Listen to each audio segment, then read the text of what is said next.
This is going to be part of a series of some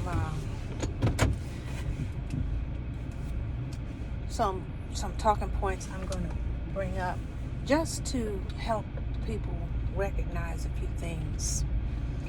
Some of these videos will probably be private just so I can assess a few things that others may not. My latest situation with the YouTube, I should say the grief committee. I'm going to label them the grief committee. I'm not going to use names or anything like that because I don't want that to affect their ability to have YouTube content. But I'm going to discuss them here and there.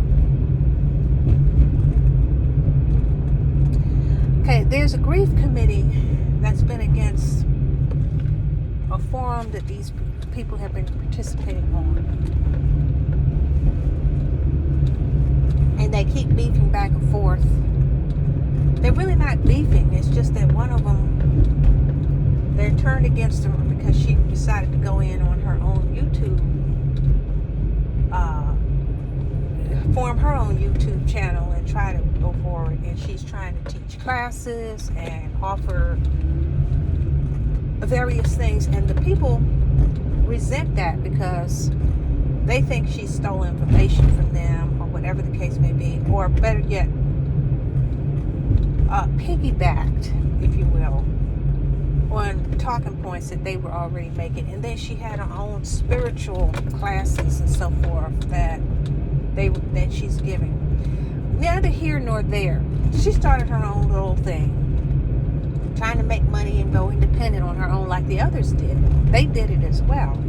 They had spiritual channels. They had not spiritual, but spiritual teaching classes and groups, and they also participate in helping other people recognize their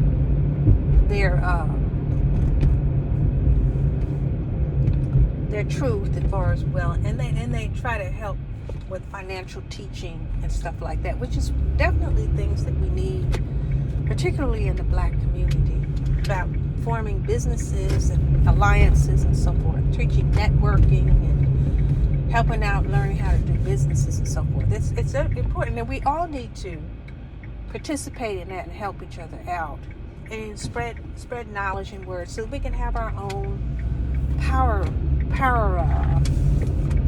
like all the other groups in the country have, because they do have it. The Asians have, and I can't, all Asian groups pretty much participate in their own businesses, their own educational systems. But the difference between them and the Black Americans is that they come from their own countries that already have their own systems set up. So they're familiar with how to go ahead and set up all this stuff for themselves, more so than we are, because we were shipped over here involuntarily, to say the least, and we didn't have the exposure to running our own country, running our own businesses, and all that kind of stuff like the other groups do. But that's a whole different conversation. But the grief committee, this group in the grief committee, they're going back and forth with each other. They're no longer working together as a group like they were in the very beginning. Now they have their own separate channels, but now they're mad because one of them has her separate channel too. She was the very last one to get her channel. Now all of a sudden they're mad because and they're all chiming in saying, oh, she stole our information, she blocked me from getting money, she was the last one to leave the original forum that was taking money from us and sabotaging us and flagging channels and the whole bit. Now, of course, you have to show receipts and show proof that actually was going on. And I understand the frustration that people can have when you are on a job and your boss is favoring somebody else and giving them all the shine, and then they do it at your expense.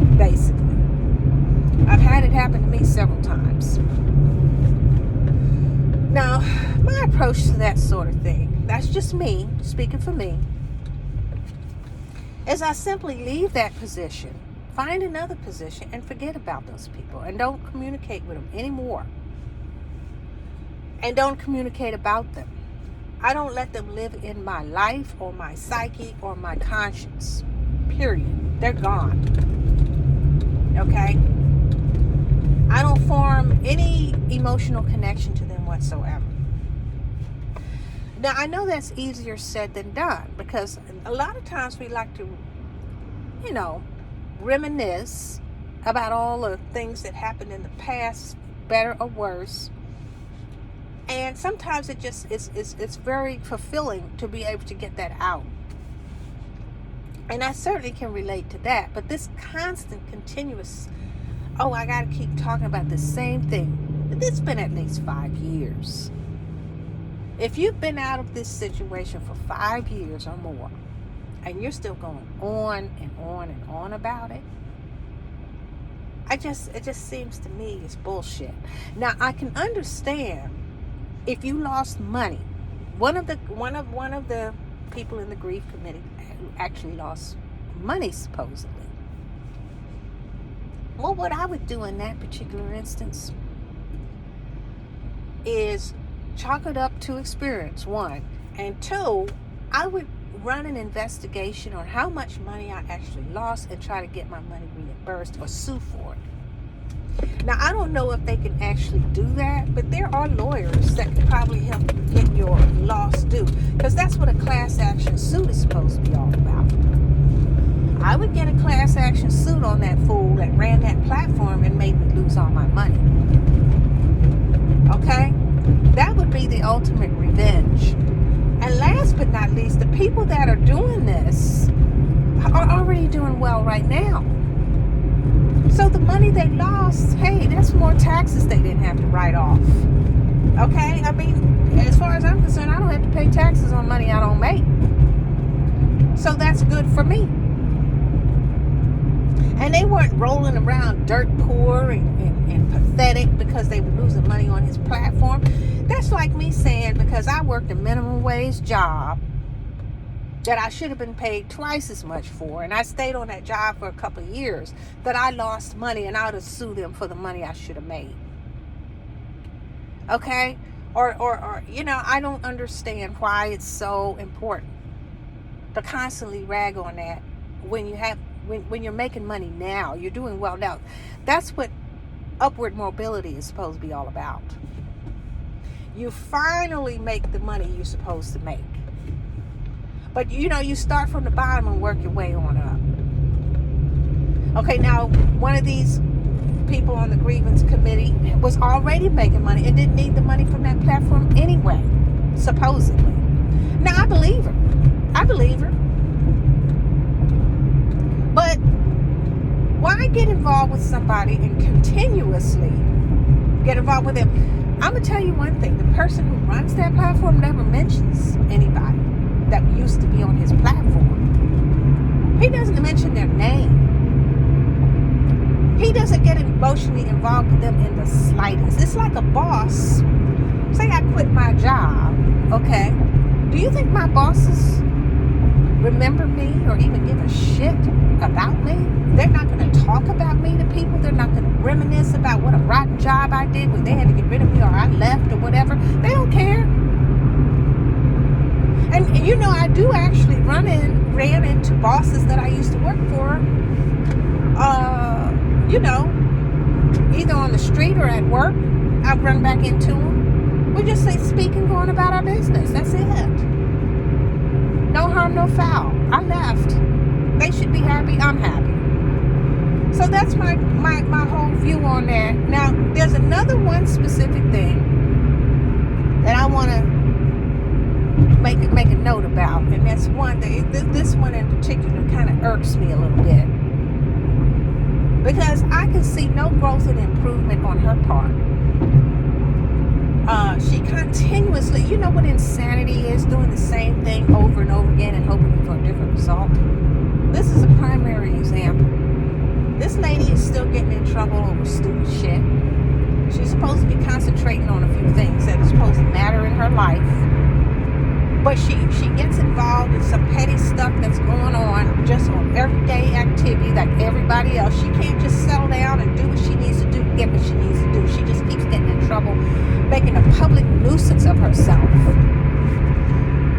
She even gets arrested or ends up getting in a big, confrontation with public workers and stuff like that because she don't want to get along with these people. And it's particularly, she has it in for the women that work these jobs. Now, I just think that she needs to shut the fuck up and go on about her business. And if she doesn't like the transportation or whatever she's using, she needs to get on something else. Go ahead and take the L. Go ahead and or take the train. Or better yet, get herself a vehicle so she can drive to work instead of go on a bus, so she can harass the bus drivers. Okay? I mean, I think that's totally inappropriate. And those bus drivers they tell her, listen, put your mask on when you're on the bus. Look, you're in a major city on the bus, for crying out loud. Wear your daggone mask. Even if there's no COVID out there, as much germs as out there in the public, I want to wear every damn thing. A hazmat suit if I have to. Okay? I don't want nobody else's shit. Okay? Now you either wear that or you get your own vehicle. Just get your own shit. So you don't have to wear a mask in your car. Okay?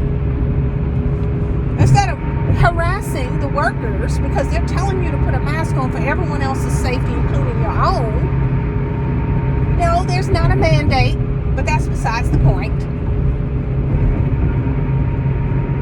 I don't know how those bus drivers put up with these people's shit. I just don't know.